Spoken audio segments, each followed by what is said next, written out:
Balik lagi di podcast PYC Energy Drink, kali ini bersama gua, Razin. Nah, pastinya teman-teman sekarang udah tahu dong siapa narasumber kita kali ini. Kalau belum, coba dicek lagi judul podcastnya. Ya, apa kabar Hulu Migas? Bincang santai dengan Komisaris Milenial Pertamina. Nah, siapa lagi kalau bukan Mas Fadli Rahman. Selamat pagi Mas Fadli, apa Baik, kabarnya Mas? baik. Alhamdulillah baik. Terima kasih. Alhamdulillah. Ini udah ke kantor lagi Mas ya? Atau Udah, masih di rumah aja? Oh, udah. udah di kantor ya? Oke, Udah. sama nih Mas, saya juga di kantor nih. Oke, pertama-tama saya sih pengen terima kasih, saya dan PYC pengen mengucapkan terima kasih banyak buat Mas Fadli udah menyempatkan waktunya untuk datang di PYC Podcast Energy Drink kali ini dan menjadi narasumber dengan tema apa kabar Hulu Migas. Nah, kita sendiri pasti tahu dong Mas Fadli ini jadwalnya sepadat apa, makanya kita lebih baik langsung aja mulai di main acara kali ini. Yaitu pertama-tama mungkin saya pengen ngebacain sedikit Mas tentang CV Mas, hasil stalking saya kemarin dari Google nih Mas. Semoga benar Mas ya. Jadi kemarin saya udah nge-googling nih Mas, nama Mas Fadli, Fadli Rahman. Nah lucunya Mas, di first suggestion-nya Mas, keluarnya Fadli Rahman, anak siapa? Kebiasaan Mas, orang Indo Mas. Penasarannya pasti ke arah sana Mas. Kalau ada anak muda, tiba-tiba jadi, nggak tiba-tiba sih sebenarnya ini, menjadi salah satu pemimpin di suatu perusahaan besar, terutama BUMN. Pasti biasanya arahnya ke sana. Ini anak siapa sih? Gitu kan. Padahal, ini saya coba bacain aja nih CV-nya. Semoga menjawab rasa penasaran teman-teman semua. Kenapa Mas Fadli di usia yang masih muda ini berhasil menjadi komisaris di Pertamina Hulu Energi. Mas Fadli Rahman ini merupakan dulunya adalah mahasiswa S1 di Teknik Perminyakan ITB tahun 2003 sampai 2007. Lalu dari S1 tersebut, Mas Fadli melanjutkan karirnya di ConocoPhillips, salah satu oil and gas company terkemuka di dunia. Setelah dari ConocoPhillips, Mas Fadli melanjutkan karirnya di Schlumberger, masih di dunia teknis perminyakan.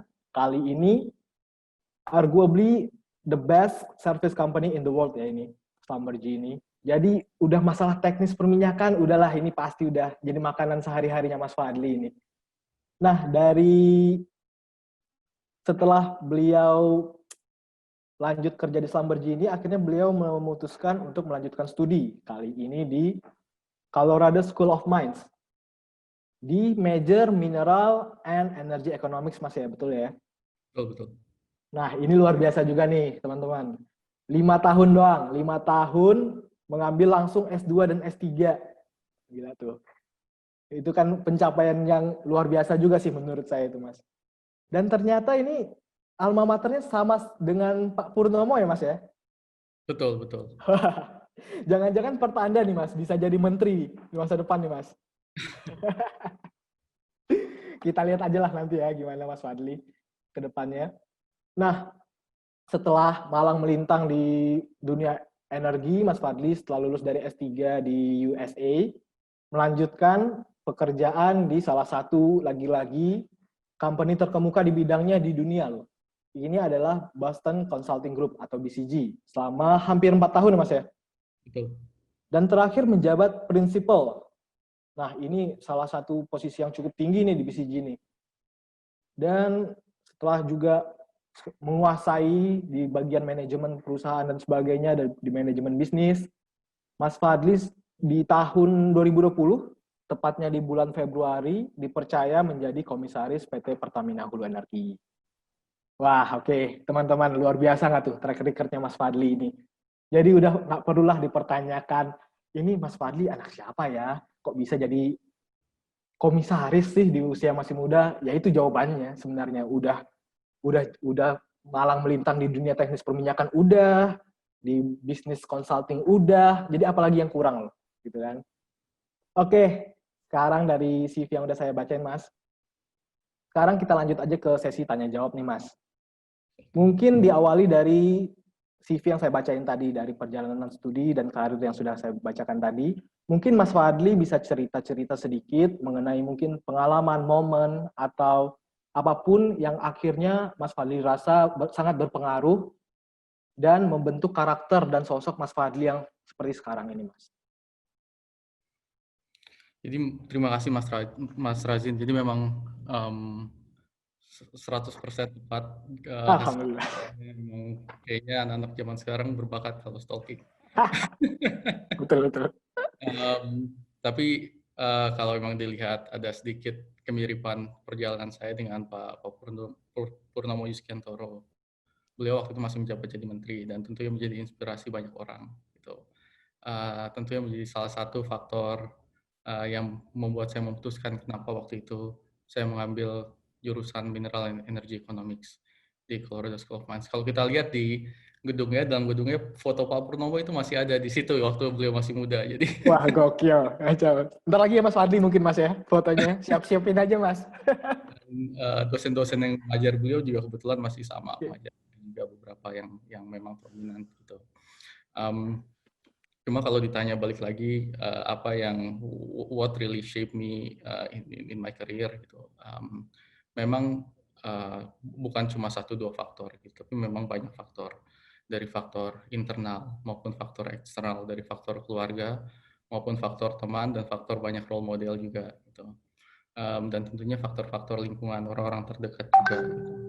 Beberapa hal yang saya belajar banyak itu dari teman-teman baik di teknik perminyakan ITB, bagaimana cara kita tetap menjadi kompetitif dan kolaboratif di saat yang bersamaan.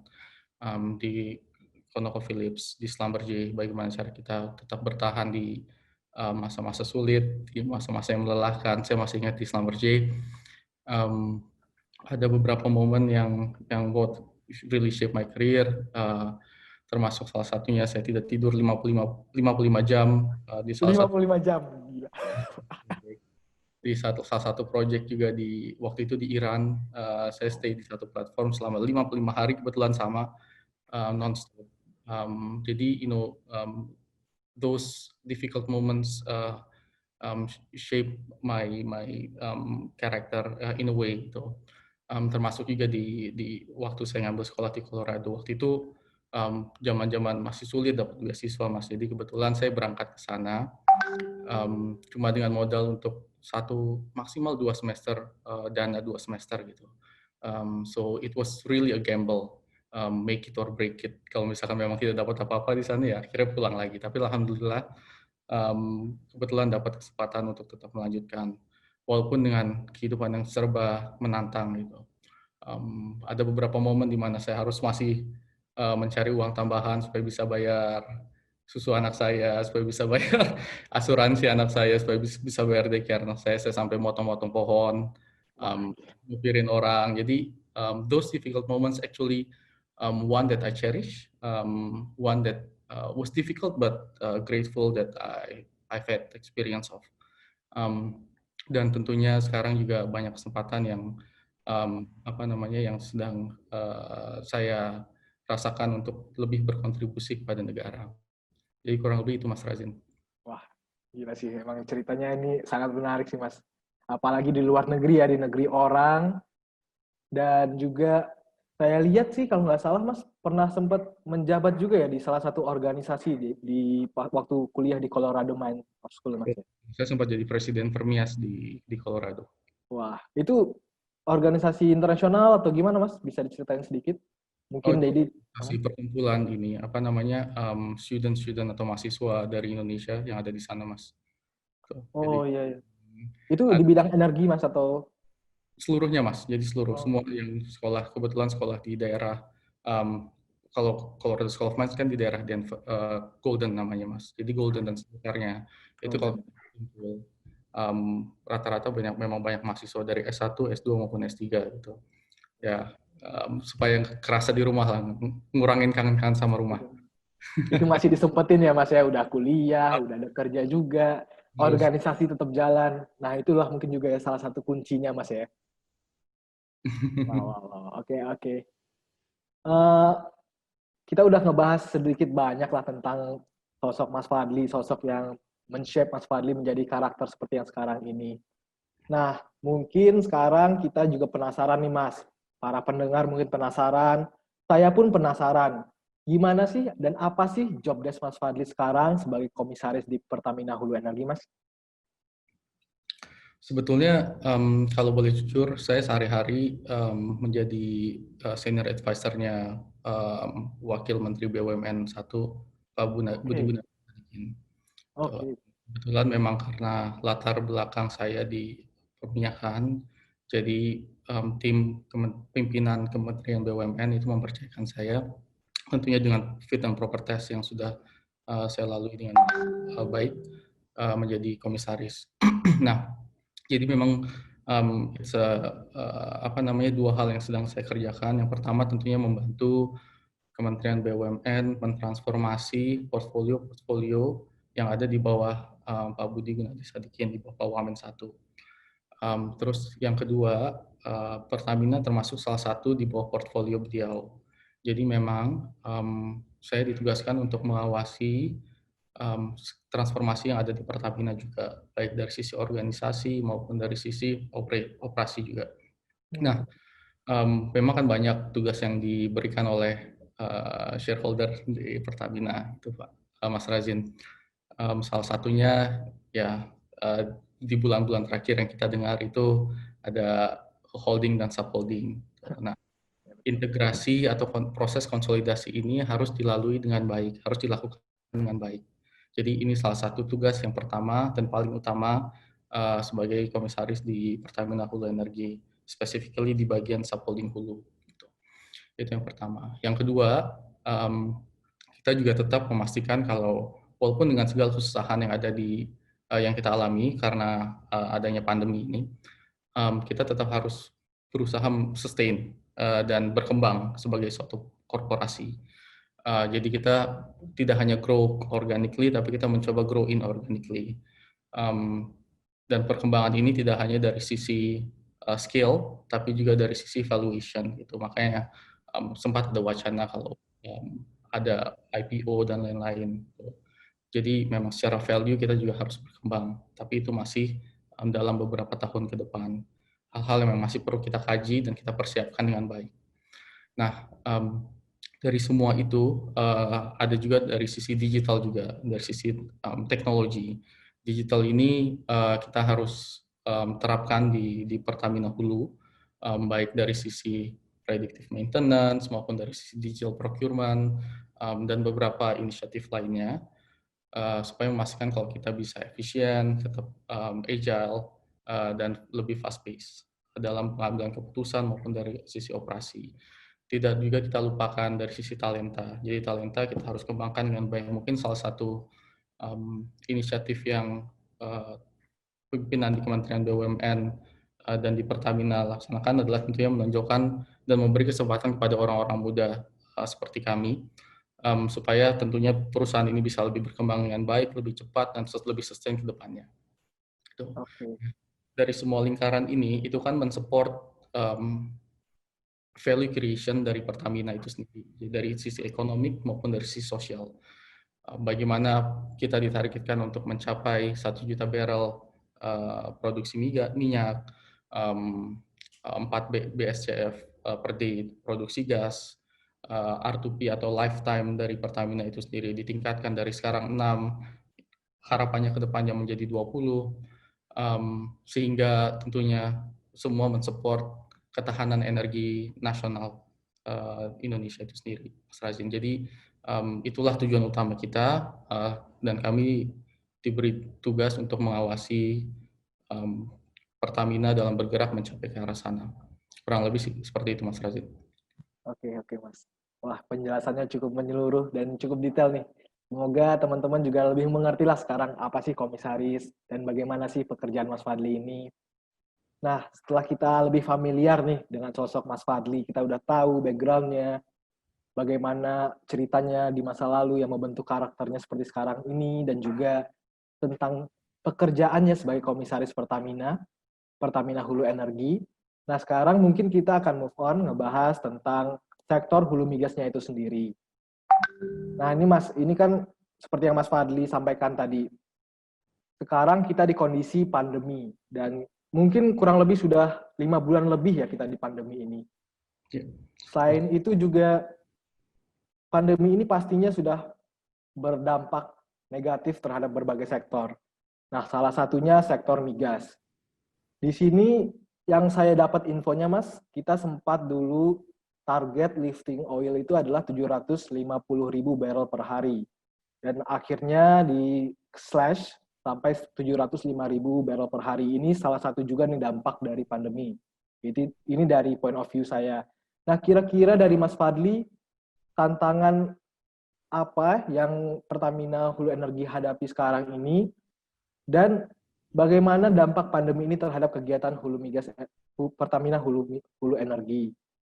Kira-kira rencana dan strategi apa saja yang mungkin bisa diterapkan sehingga bisa menggiatkan kembali sektor hulu migas di Indonesia, Mas? Oke. Jadi Mas, yang first and foremost and most importantly itu kesehatan dan keselamatan pegawai. Itu yang paling pertama. Jadi kita mau sehebat apapun dari sisi produksi migas, tapi kalau pegawai terimplikasi, that will hurt so bad. Gitu. Tidak hanya dari sisi finansial, tapi dari sisi psikologi juga. Sebagai pimpinan tentunya itu sangat berat. Jadi yang paling pertama, bagaimanapun kita coba semaksimal mungkin untuk memberi perhatian khusus di sisi kesehatan dan keselamatan pegawai-pegawai kami. Protokol COVID itu kita terapkan dengan sangat ketat, termasuk sampai sekarang. Sekarang pegawai sudah mulai masuk WFO, tapi masih 25%. Jadi hal-hal seperti itu kita terapkan dengan sangat baik dan alhamdulillah tentunya dengan bimbingan Kementerian BUMN dan Pertamina Persero juga itu di Pertamina Hulu Energi itu kita perhatikan dengan sangat baik. Itu yang pertama. Yang kedua, dari sisi finansial, tentunya seperti yang Mas Razin terangkan, di saat ini tuh kita menghadapi yang bisa dibilang namanya triple shock effect. Gitu. Tidak hanya dari sisi penurunan demand atas COVID atau implikasi dari pandemi, tapi juga ada fluktuasi kurs dan juga ada penurunan harga minyak tentunya yang terakhir. Gitu. Jadi ini implikasinya itu sangat berat buat kita dengan tentunya memperhatikan keselamatan dan kesehatan pegawai. Jadi coba semaksimal mungkin untuk mempertahankan produksi migas. Alhamdulillah sih produksi migas di Pertamina Hulu as a whole ya itu hanya turun sekitar 5%, minyak 5%, gas 15% dalam beberapa bulan terakhir. Jadi memang tidak sesignifikan penurunan produksi di sisi nasional. Tapi kalau minyak di Pertamina kita coba semaksimal mungkin untuk pertahankan itu walaupun dengan adanya tantangan-tantangan dari sisi operation di mana kita harus memperhatikan keselamatan dan kesehatan pegawai. Nah, yang ketiga tentunya implikasi COVID ini kan tidak hanya di sisi korporasi di Pertamina Hulunya.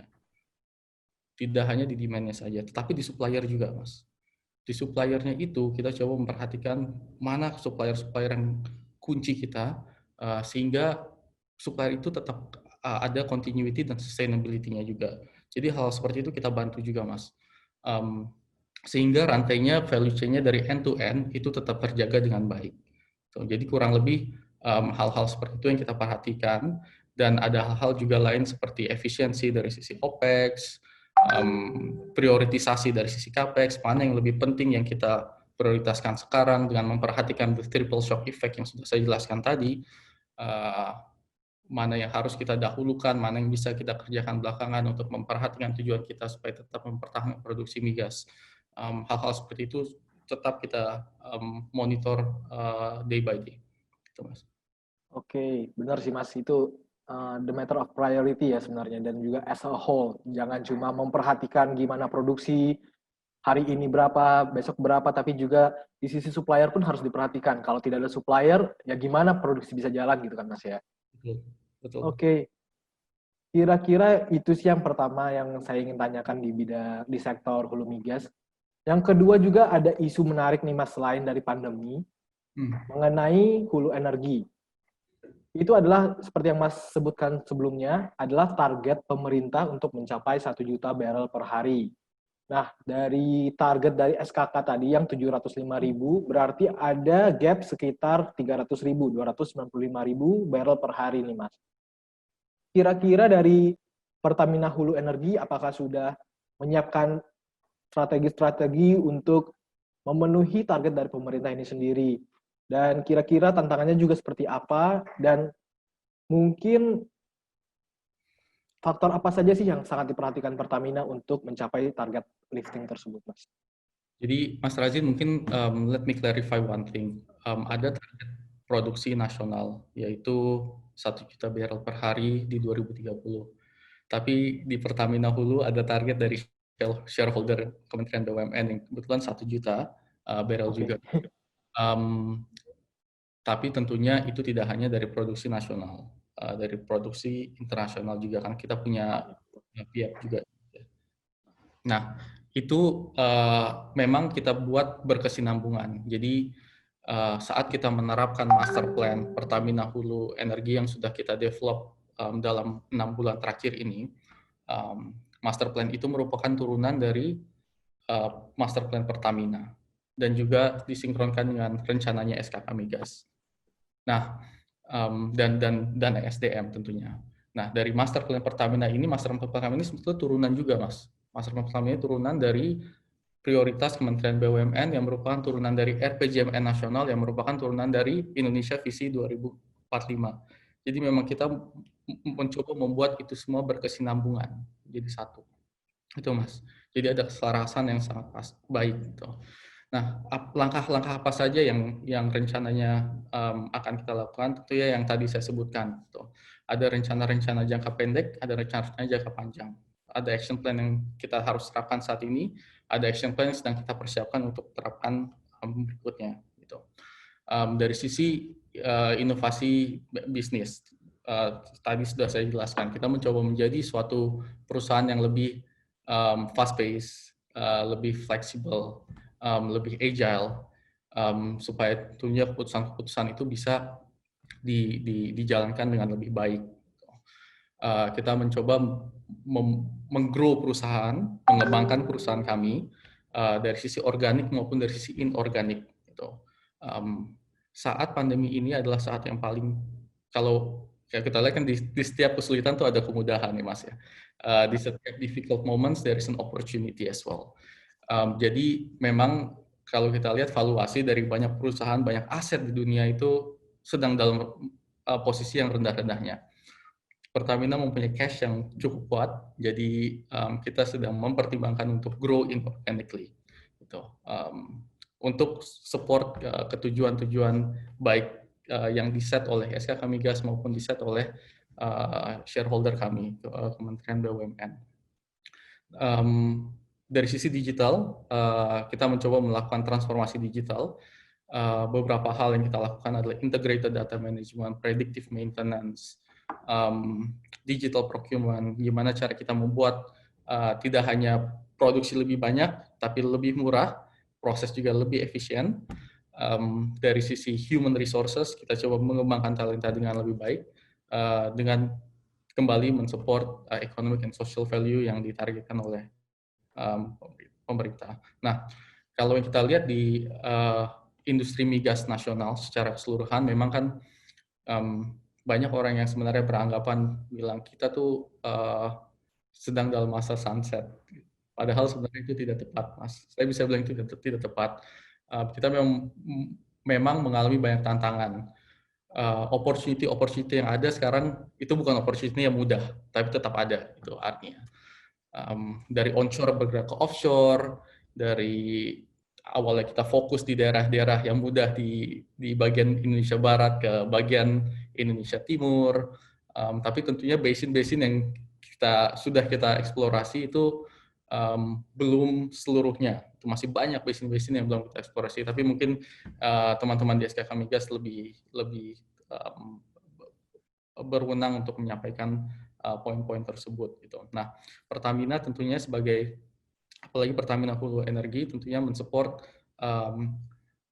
segala rencana yang diterapkan atau di set oleh SKK Migas.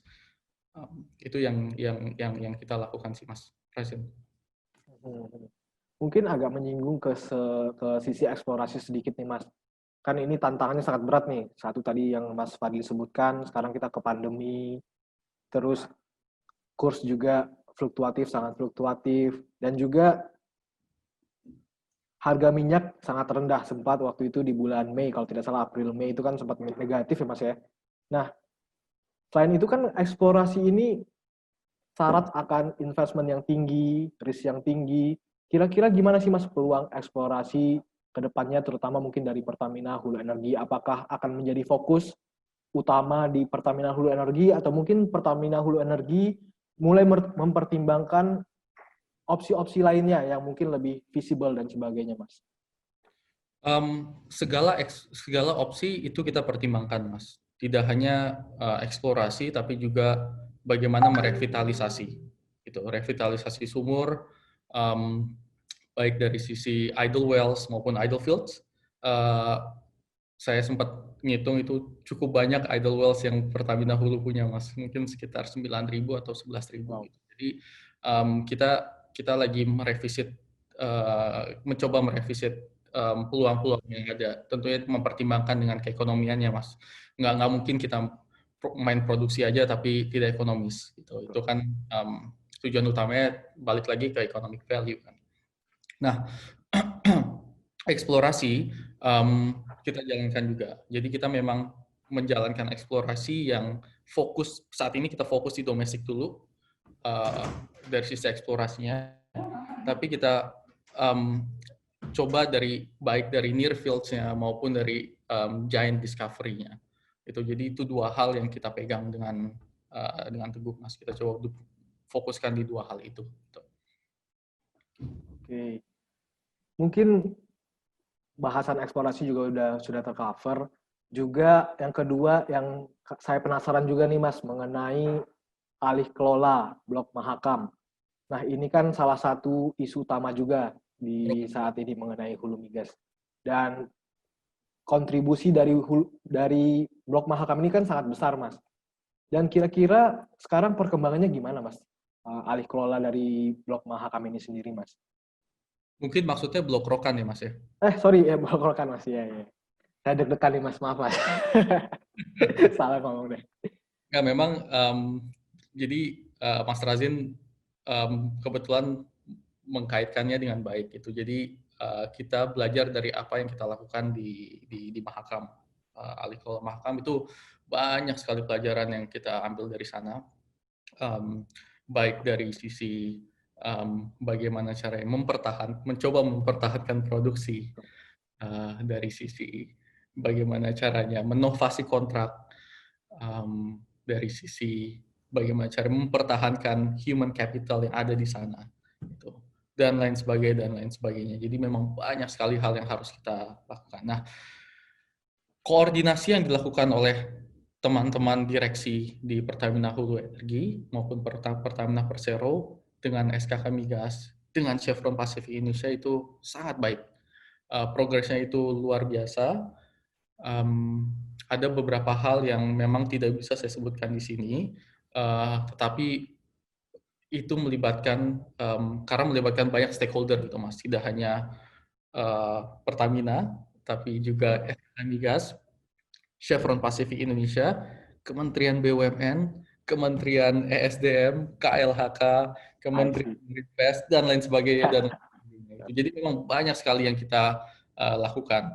Karena masalahnya itu tidak cuma di sisi bagaimana mempertahankan produksi, Mas, tapi juga ada isu lingkungan juga, bagaimana cara kita melihat liabilities yang Chevron punya atau Blok Rokan ada, dan mentransfer itu ke dan bagaimana Pertamina menghandle-nya ke depannya gitu, Mas. Mencoba mempertahankan top talent, mencoba mempertahankan IT dan digital, supplier-supplier yang ada jangan sampai mereka putus, keberlangsungan itu yang harus kita jaga, dan lain sebagainya.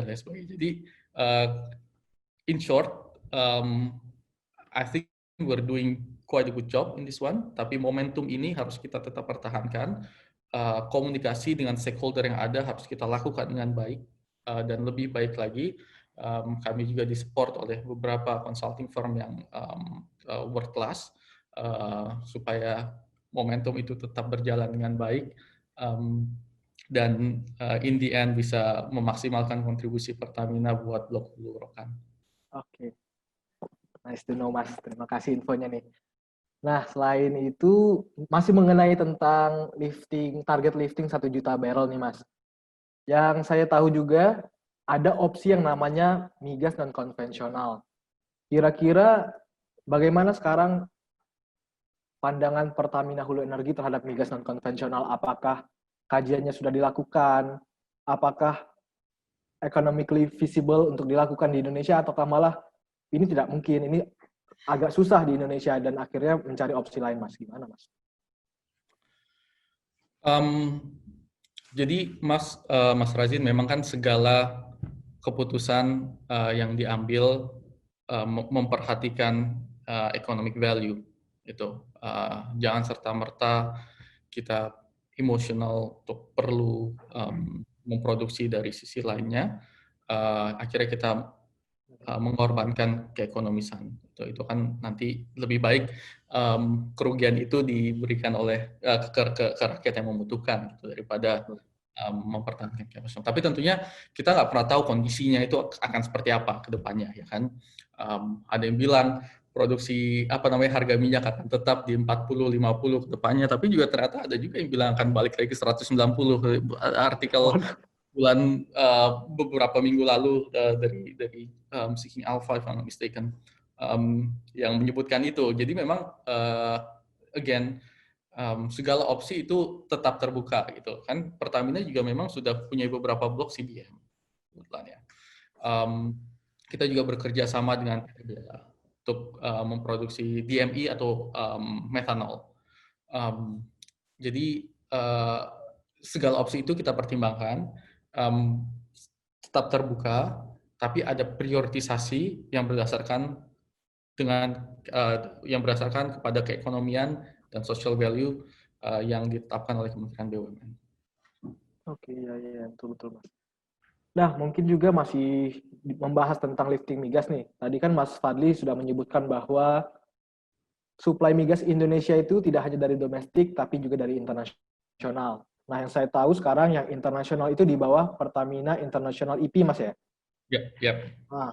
Nah, kira-kira gimana sih, Mas, strategi dan sinergi dari Pertamina Hulu Energi bersama Pertamina International EP supaya mengoptimalkan suplai migas Indonesia, karena yang saya tahu kontribusi dari internasional itu cukup besar untuk Pertamina sendiri. Yang pernah saya dengar itu sekitar 25% dari total sekitar 420.000 barrel per hari kalau nggak salah, Mas.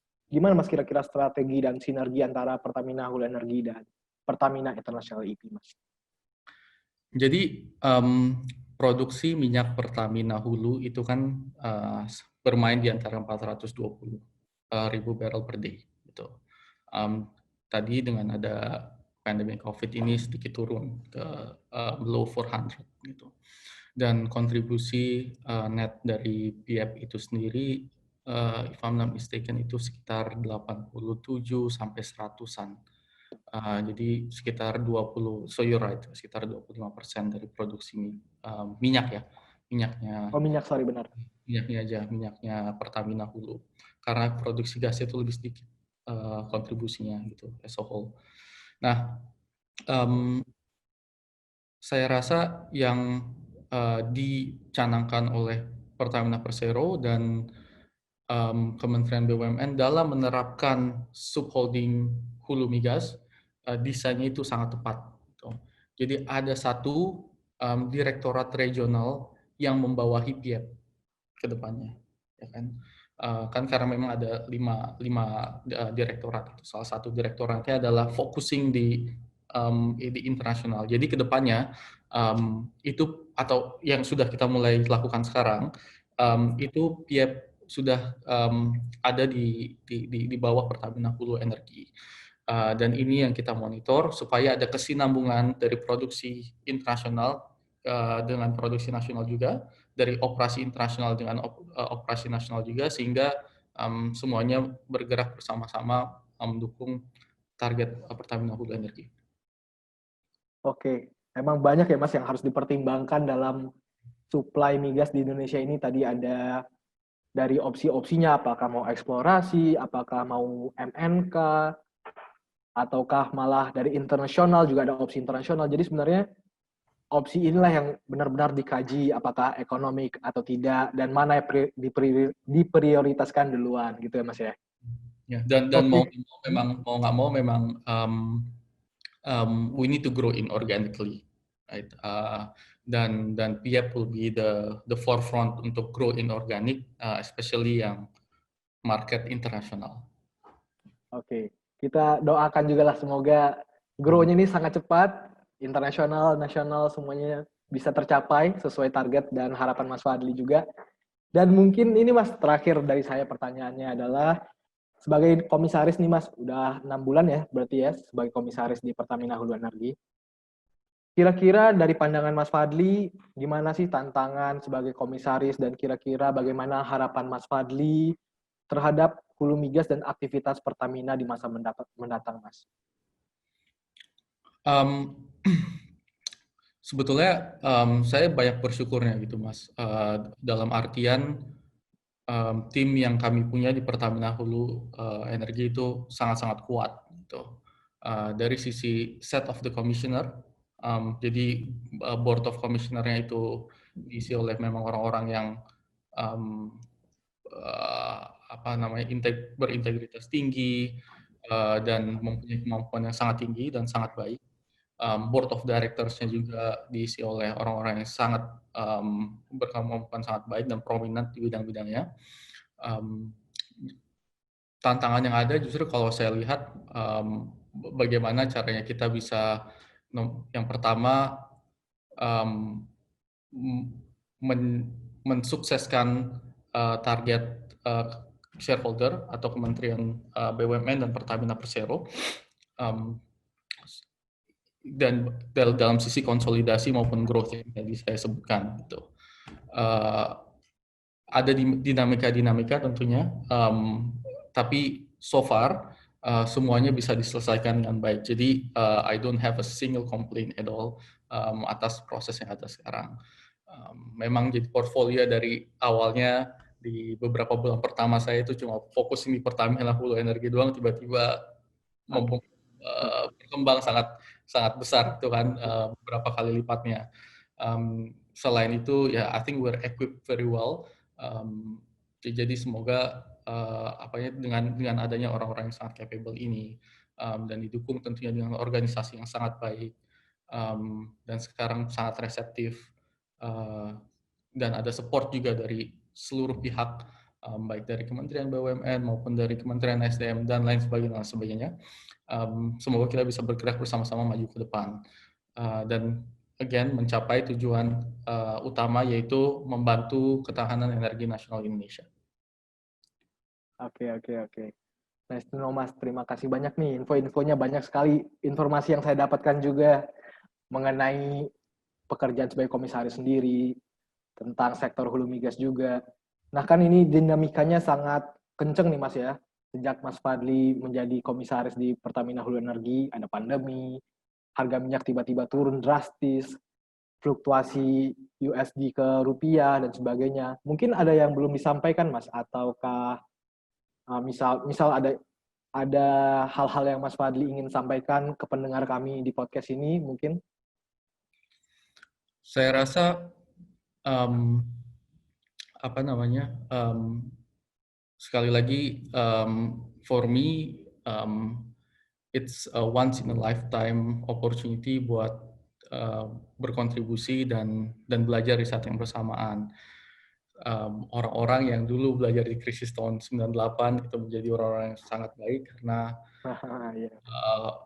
ditempa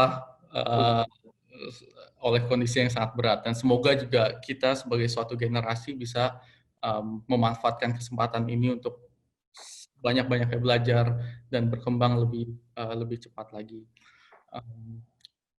Jadi lebih baik kita switch our mindset, jangan kita melihat kesulitannya, tapi justru melihat opportunity-nya dari kondisi yang ada sekarang. Saya rasa itu, Mas. Wah, great advice Mas itu, Mas.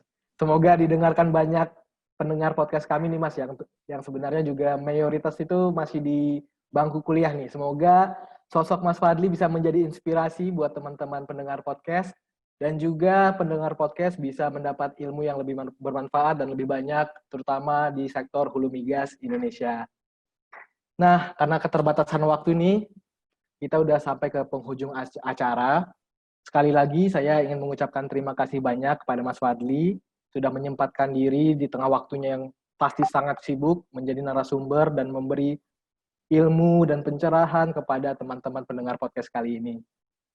Sehat selalu Mas, sukses selalu Mas, terima kasih lagi. Terima kasih. Dan untuk, ya, maaf Mas, saya ngomong terus nih. Terima kasih, I feel honored and humble. Terima kasih. Okay. Kami juga Mas feel honored that you hear Mas. Thank you very much Mas. Dan untuk Jagoan Energi, jangan lupa di-subscribe channel YouTube kita, di-follow juga account kita di Spotify dan Apple Music, dan jangan lupa juga follow akun media sosial kita di Instagram, Twitter, dan Facebook untuk terus up to date mengenai dunia energi. Sekian dari saya, see you on the next podcast, bye.